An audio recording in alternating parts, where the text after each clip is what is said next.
Latest scoop on Islam Makhachev. Islam Makhachev is getting back into the cage at UFC 302 in June, squaring off against Dustin Poirier. This ain't just any fight for Makhachev, it's his third defense for the lightweight title. He's stepping into this fight with the diamond on the back of 2 straight title defenses against the former featherweight champ Alexander Volkanovski. Now, it's no secret that Makhachev isn't exactly jumping for joy at the prospect of fighting Poirier this summer. But the lightweight champ needed a fight, and he was itching for one after missing out on the chance to headline UFC 300. Makhachev spilled the beans that he was offered to face Leon Edwards in the main event of the historic card, but turned it down because of Ramadan. But here's the kicker: Makhachev still has his sights set on a move to welterweight. In a recent interview, the lightweight champ was quizzed about his future. Makhachev reckons he's pretty much done and dusted at lightweight when it comes to title contenders.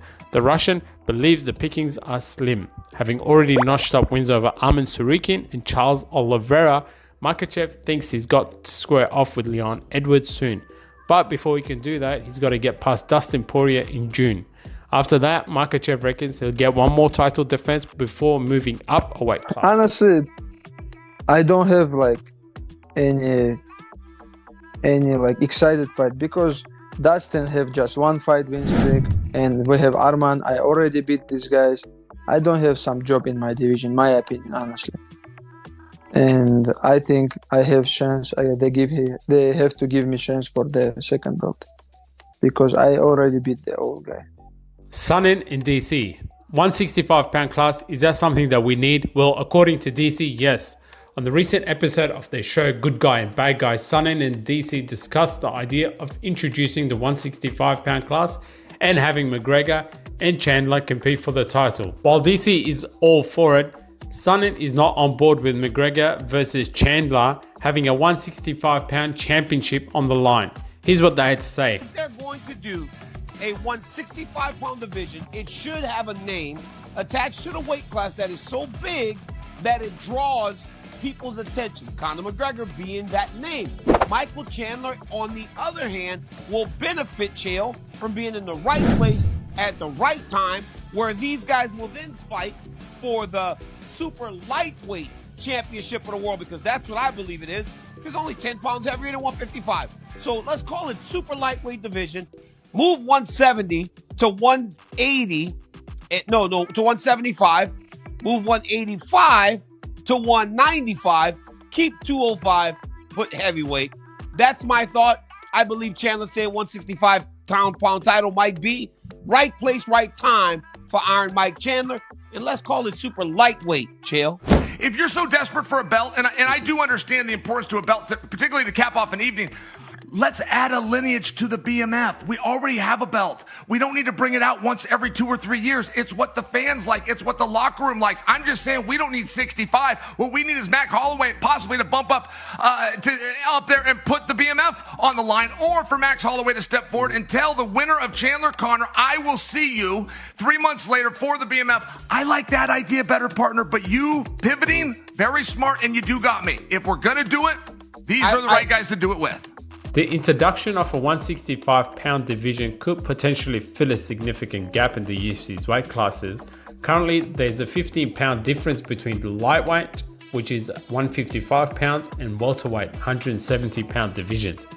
This is one of the largest gaps in the UFC's weight classes, and it could be challenging for fighters who naturally fall within this range to cut or gain weight to fit into the existing divisions. Moreover, a new weight class could bring in fresh talent and create exciting matchups. It could also provide more opportunities for fighters to become champions and add another layer of strategy in terms of weight management and fight selection. The counter argument, Sonnen pointed out there are regular challenges to consider. The creation of a new weight class could require approval from Athletic Commission, which might not be easy to obtain. Additionally, there's the risk of diluting the talent pool. With more weight classes, the quality of competition could potentially decrease, as the talent would be spread across more divisions. Furthermore, the recent records of fighters like McGregor and Chandler could undermine the significance of a new 165-pound title. If fighters with a string of losses are competing for a new belt, it could potentially devalue the prestige of becoming a champion. Michael Chandler isn't really banking on Conor McGregor being his old self at UFC 303. Chandler is all set to welcome McGregor back into the ring for a welterweight bout on June 29 at T-Mobile Arena in Las Vegas. McGregor is coming back after a pretty nasty leg break and a TKO loss to Poirier in July 2021. And Chandler, well, he reckons he's going to be up against a McGregor who's not quite the fighter he used to be. Chandler will also return from a long layoff. Chandler hasn't competed since a November 2022 submission loss to Dustin Poirier and hasn't won a fight since knocking out Tony Ferguson at UFC 274 in May 2022. What I need to work on for this fight is continue to be the best version of myself, maybe a little bit more tactical, realizing that I've earned this, realize that I am the better fighter, I am the tougher fighter, I am the guy who deserves it more, whether that be getting in his face, putting him up against the cage, picking him up, putting him down, wilting his spirit a little bit more, taking the wind out of his sails a little bit more. I don't need to be getting into a firefight with a guy who has got a bigger rifle than me, right? I think I hit harder than he does. I think I would venture to say his time out of the cage has lent itself to his timing not being what it used to be, his movement not being what it used to be, his reflexes not being what they used to be. He's being out of the cage now for, it'll be 3 years by the time we fight. So I'm just gonna, from the first exchange, hit him with big punches, make him second guess himself, keep my hands up a little bit more than I have in the past, pick him up, put him down if I want to, choke him if I want to, go out there and get the finish and just absolutely outclass and dominate him because I've deserved this and I've earned this. Former champ Chris Weidman has compared Alex Pereira's wrestling deficiency to Ben Askren's striking. Pereira, who's fresh off his first defense of his lightweight title with a knockout win over Jamal Hill at UFC 300, has been making waves. Dude hasn't even been in the UFC for 3 full years and has already bagged titles in 2 different weight classes. Pereira's rise has been nothing short of historic, but Weidman reckons his wrestling game still needs work. Despite Weidman's doubt, Pereira has managed to keep his fight standing and knocking his opponents out, so who knows, maybe the Brazilian's got a few more surprises up his sleeve. We'll have to wait and see. Jiri Prochazka is ready and willing to fly to Brazil to fight in just over a week against Alex Pereira. What is next for Jiri Prochazka? What do you want next, brother? Like I spoke after the fight, I'm looking for the title fight for Alex Pereira. And I was able to, and I'm still able to take the fight in Brazil. And I will see. Now it's on UFC, this point. So let's see if there will be necessary to fight someone else before the title fight. I will do that, but I think I deserve it after the fight, especially after that decision in New York and after the this fight.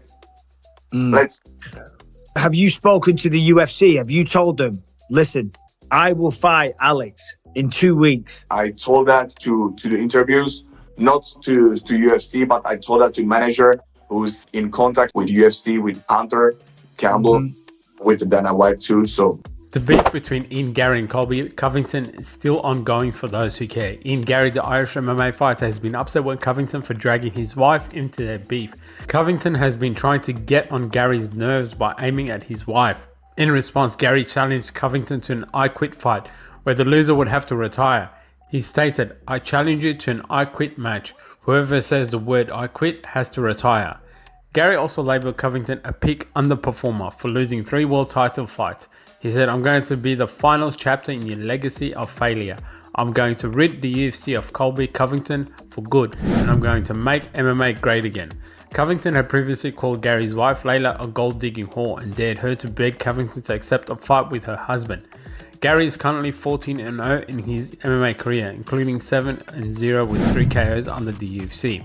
Covington has not fought since losing to Leon Edwards at UFC 295 in a welterweight title fight.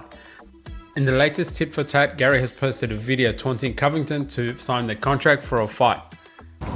It's Tuesday, the 23rd of April. It's 2:30. Everybody knows when my next fight is. Everybody knows what it is. There's no secret. All I'm waiting on, all we need, is Colby to sign the contract and say yes. Let's go, Colby. Can't talk all that, not back it up.